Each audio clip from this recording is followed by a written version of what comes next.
कभी कभी लगता है ना कि बस सब खत्म हो गया। आज की कहानी इसी बारे में है। हम देखेंगे कि कैसे एक ऐसा ही पल एक नई और शायद पहले से भी ज्यादा मजबूत शुरुआत का बीज बन सकता है। अगर आज किसी को ऐसा लग रहा है कि वो टूट चुका है, तो बस एक बात याद रखिएगा, टूटना अंत नहीं होता। हर वो इंसान जो आज कामयाब है ना, वो कभी ना कभी बिल्कुल इसी जगह पर खड़ा था। तो चलिए इस कहानी में थोड़ा और गहराई से उतरते हैं। मिलते हैं एक ऐसे लड़के से जिसकी पूरी दुनिया बस एक लिस्ट ने बदल कर रख दी। एक छोटा सा गांव था और वहां रहता था रमेश। उसके सपने भी हम में से कई लोगों जैसे ही थे। एक अच्छी नौकरी, थोड़ी इज्जत और अपने परिवार के लिए ढेर सारी खुशियां।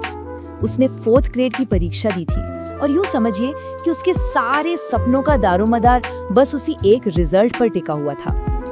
और फिर वो दिन आ ही गया। लिस्ट आई, लेकिन उस पर रमेश का नाम नहीं था। घर में एक अजीब सी खामोशी छा गई।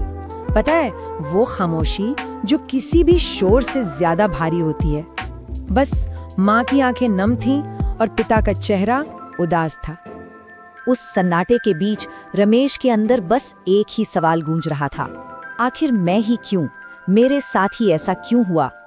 और सच कहें तो ये वो सवाल है जो असफलता के बाद हम सब खुद से जरूर पूछते हैं। बस इस एक झटके ने उसे जैसी तोड़ कर रख दिया। उसने अपनी सारी किताबें बंद कर दी और बस खुद को कोसने लगा। मैं ही कमजोर हूँ, मेरे बस का कुछ नहीं है, लोग सही तो कहते थे। बस यही बातें उसके दिमाग में घूमती रहती और वो रातों को ठीक से सो भी नहीं पाता था। लेकिन कहते हैं ना, जब उम्मीद के सारे दरवाजे बंद हो जाते हैं, तभी कहीं से रोशनी की किरण दिखती है। रमेश की जिंदगी में वो रोशनी बनकर आया, एक बूढ़ा किसान। तो हुआ यूं कि एक दिन रमेश बड़े उदास मन से एक खेत के पास बस बैठा हुआ था। तभी उसकी नजर एक किसान पर पड़ी जो बड़े ध्यान से जमीन में बीज बो रहा था। रमेश ने ऐसे ही पूछ लिया, बाबा, ये जो बीज आप बो रहे हैं, ये उगेगा कब? किसान ने मुस्कुराकर उसकी तरफ देखा और बोला, बेटा देखो, कुछ बीज तो जल्दी उग जाते हैं, पर कुछ थोड़ा वक्त लेते हैं। लेकिन एक बात हमेशा याद रखना, जो बीज उगने में देर लगाते हैं ना, वही आगे चलकर सबसे मजबूत और विशाल पेड़ बनते हैं। किसान के ये शब्द सुनने में तो बड़े सीधे साधे थे, पर ये कोई आम सलाह नहीं थी। ये असल में वो बीज थे जो अब रमेश के मन में एक नई उम्मीद जगाने वाले थे।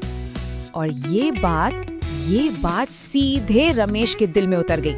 उसे पहली बार ऐसा लगा कि शायद वो हारा नहीं है, शायद बस उसका समय अभी नहीं आया है। उसने मन ही मन सोचा, हो सकता है मैं भी वही बीज हूँ जो अभी तक अंकुरित नहीं हुआ है, पर इसका मतलब ये तो नहीं कि मैं बेकार हूँ।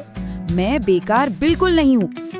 बस उसी दिन, उसी एक पल में उसने एक फैसला कर लिया।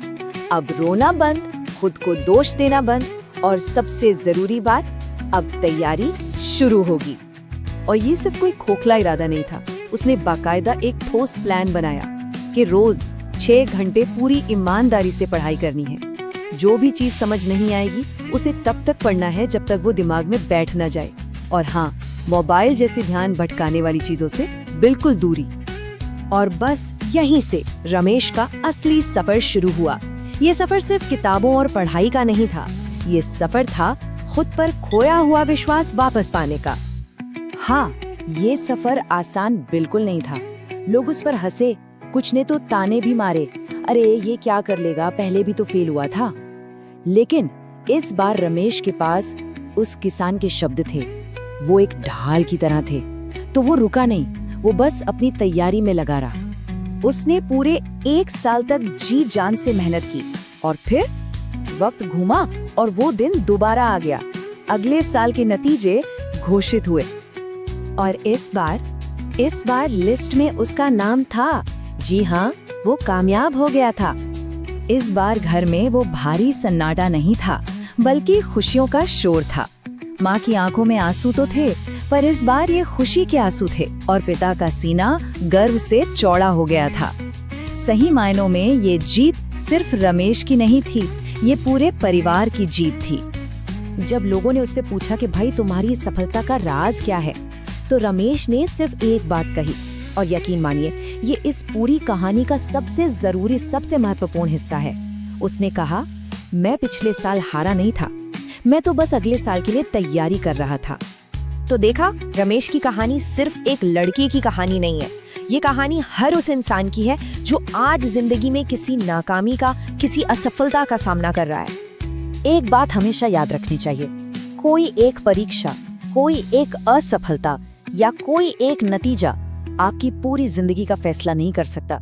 वो सफर का बस एक पड़ाव है, मंजिल नहीं। तो अगली बार जब भी असफलता से सामना हो ना, तो उसे एक फुल स्टॉप मत समझिए, उसे कॉमा समझिए, उसे तैयारी समझिए। हो सकता है ये कुदरत का तरीका हो आपको आने वाली किसी बहुत बड़ी सफलता के लिए और ज्यादा मजबूत बनाने का। और आखिर में बस एक बात, भले ही आज किसी का नाम किसी लिस्ट में न हो, लेकिन अगर रमेश की तरह तैयारी जारी रही तो ये बात तय है कि जो आज नहीं चुना गया है वही कल दूसरों के लिए एक मिसाल बनेगा।